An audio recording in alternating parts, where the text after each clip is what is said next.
I have calculated hundreds of equipment variations, and I've been noticing a pattern that there are a couple of equipment sets that are so good that no matter what the commander pairs are, they are always one of the top best in slot choices. So let's talk about that.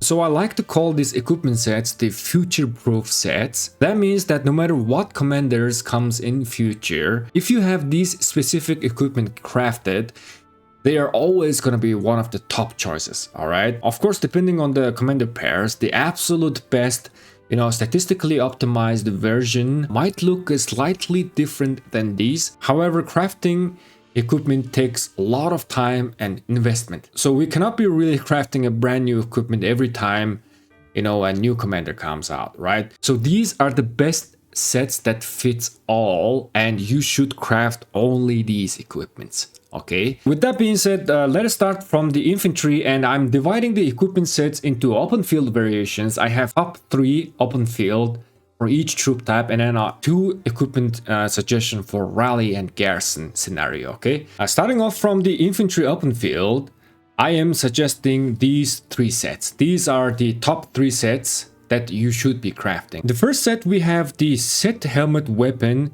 set gloves, and set boots for the 4 set movement speed, and then we have hope cloak and eternal light.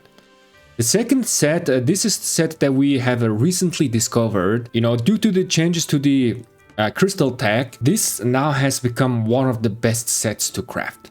Here we have the KOK weapon and helmet, and then the rest is 4 set. Again, 4 set movement speed. The third set that I'm recommending is a little bit a different variation than the first set.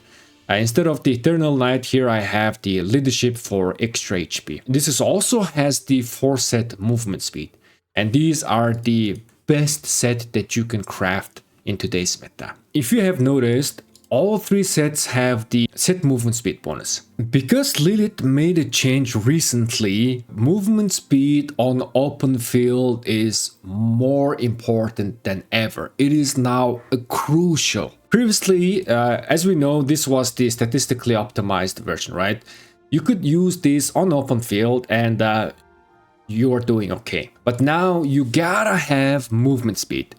The part of the reason is, let me go into the game. It is because of the changes of the Alliance territory movement. If your city is, situated on your Alliance territory, when you are returning your troops, you were gaining the movement speed bonus from the Alliance tech.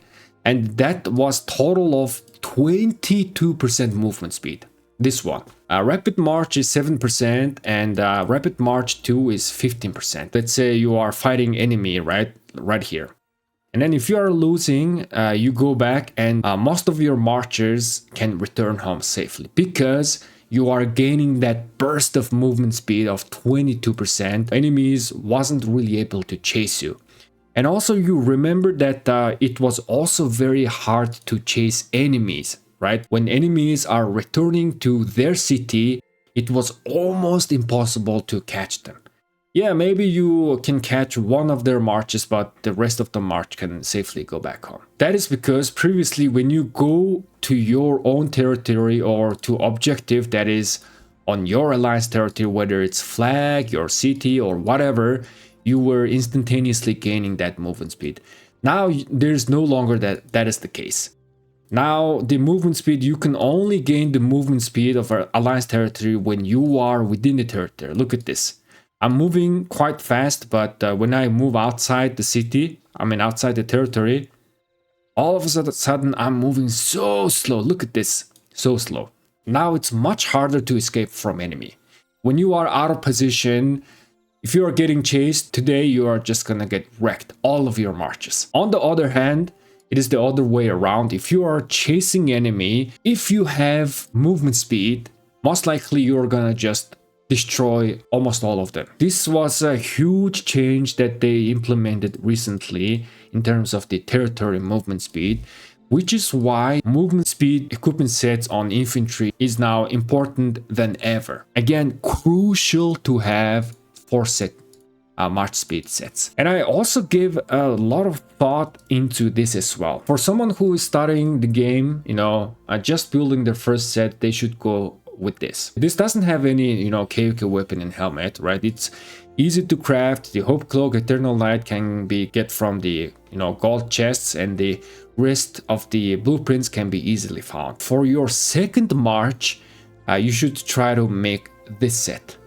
This is now including the KOK weapon and helmet and then the 4 other sets. The third set is I'm intentionally including a leadership pants.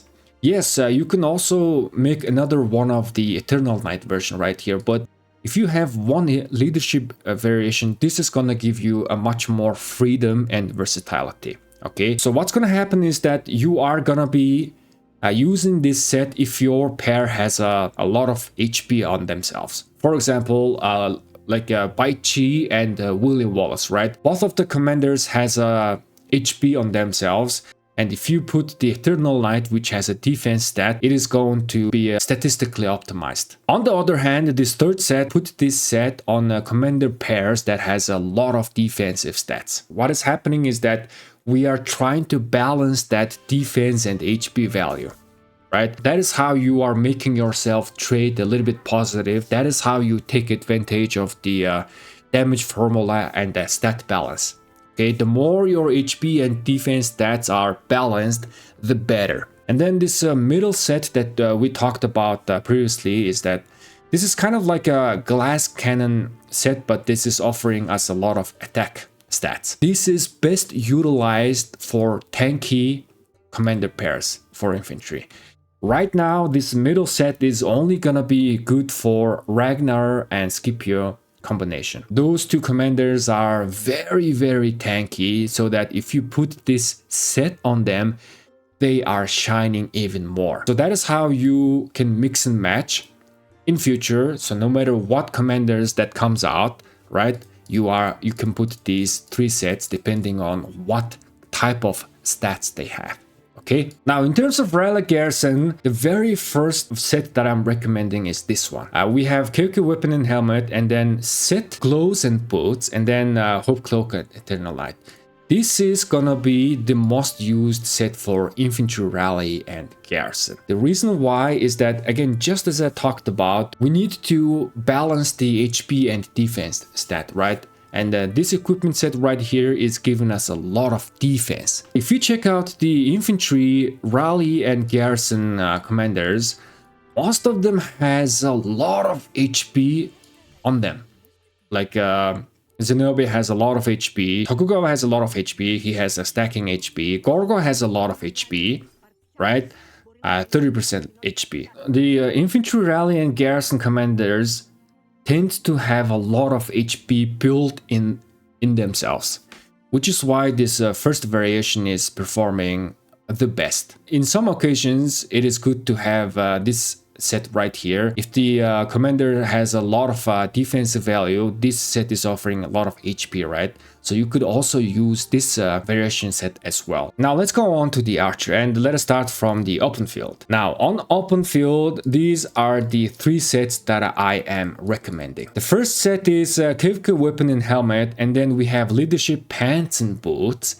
And then we have non-set chest and the gloves. This is performing tremendously good on open field. Not only offering much more tanky stats for archer, but also leadership pants is giving archer some movement speed bonus. Now there is a variation that instead of the chest and gloves, you could use the set chest and gloves. And that is gonna be equally the best variation. But I intentionally chose here the gold key version because the rest of the 2 sets have the set chest and gloves. What I'm trying to do is I'm not trying to like oversaturate on one equipment. If I use this set chest piece on all 3 equipments, it's gonna be hard, man. Like getting the blueprints, it's gonna be hard. And then you are also gonna have this, gold key chest and gloves accumulated anyway. So, why not use those, right? Most likely players who are going from KK1, the new players, they should first craft this 6 set. All the 6 equipment are from the Dragon's Breath set. Now later on, when you go into System of Conquest, right, when you get enough coins, now you can start getting the KVK weapon and helmet and variations, and then you can make the second set as this one. Now, as your third set, you could also try to make something like this. KVK weapon and helmet, and then the 4th set. However, if you can notice, now we have a double KVK weapon and helmet, so it's kind of like being oversaturated. Having KVK weapon and helmet and, you know, refining them, awakening them is gonna take a lot of time. Just to awaken one KVK equipment, okay, just to awaken one KVK equipment and make it awaken level 5, it is going to take you at least 1 year for one piece of equipment. Again, depending on whether if you win the KVK or not, it might take a longer time, but at least 1 year. That is why it's really hard to have a multiple KVK weapon and helmet, right? Instead of this, you can just make another 6 set if you have a 3 archer march, and this is gonna be golden for you. Okay. Regarding Rally and Garrison, I changed the position here. Let me change the note down here as well. There we go. The number 1 best performing set for Rally Garrison for Archer is this 2-2-2 set. This is performing the absolute best most of the time. And the second best, we have the 2 and 4 set. KVK weapon and helmet, and then the rest 4 is the Dragon's Breath set. Unlike infantry, guys, if you have noticed one pattern is that infantry commanders tend to have a lot of defense stat on them, right? I mean, yeah, the later 2 commanders like William Wallace Baichi does have a HP stat on them, but most of them has a lot of defense stat built in them. However, the Rally and Garrison commanders has a lot of HP, right? But archers are kind of like the other way around. Archers tend to have a lot of HP stat on their open field commanders. The Rally and Garrison commanders tend to have a lot of defense on them. So this right here is fitting almost most of the Rally and Garrison pairing today. Otherwise, this 2 KVK weapon and then 4 set, this one is fitting the rest of them. For example, Shapur and Ashur combination, right?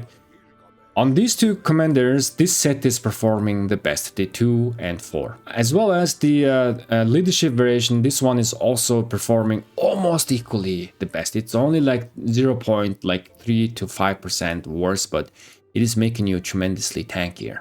Okay. All right, let's now go on to the cavalry. Now, cavalry is kind of easy. There is like cavalry is not really complicated. The best set is, we all know, it's the 2 KVK weapon and helmet, and then we have the set chest and set boots, and then gold key pants and gloves. This is the best set that you can use. In fact, this set is fitting like everything. You can use this on open field or Rally Garrison. This is the single best set that you can use. Okay, but just like I mentioned, it is really hard to have the KVK weapon and helmet on all of your marches, which is why the second best set, this set can be really, really good set. You have no choice to craft this equipment as a second and third.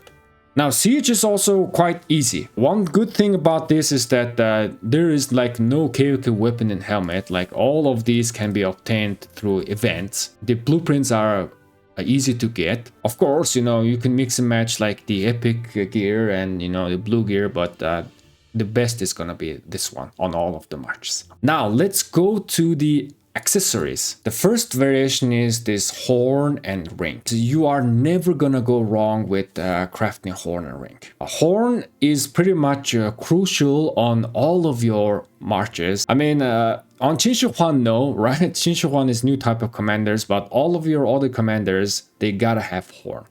And then ring is also a very, very versatile accessory. You can put ring on any commander, no matter what the circumstances, ring is still gonna be giving you a value. Now, second variation, this horn and drums combination. This is kind of like a little bit unorthodox build. Having horn and drums on all of your marches, or on most of your marches, slightly better than horn and ring combination. Downside is that this horn and drums build is only for open field. Drums is not that versatile compared to ring. Again, ring, you can use it any situation. Drums, only on open field. After you get your guaranteed crit, it is okay to craft one piece of pendant and one piece of greatest glory within your, accessories. Having one of these two is also gonna give you much more freedom and versatility. Yes, you can use horn and ring, and then in some commanders you can use horn and greatest glory, especially for smite and the combo commanders, right? And pendant, this is just purely because of Qin Shi Huan. So open field, these are the accessory combination I'm recommending. A very versatile, you build what you want. Now rally garrison, horn and ring most of the time. If you are like a pure rally and garrison leader, it's good to have one vengeance or greatest glory. In situations like you are expecting a lot of swarming action, especially in higher tier Imperium KKs, right, where everything is getting swarmed, having combination of a ring and greatest glory or ring and vengeance is max boosting your counterattack damage. So you are just trying to punish enemies who are swarming you, right? Kind of like a situational. Alright, with that, our video ends here. Thank you guys so much for watching, and I'll catch you guys in the next one. Have a great day, and peace.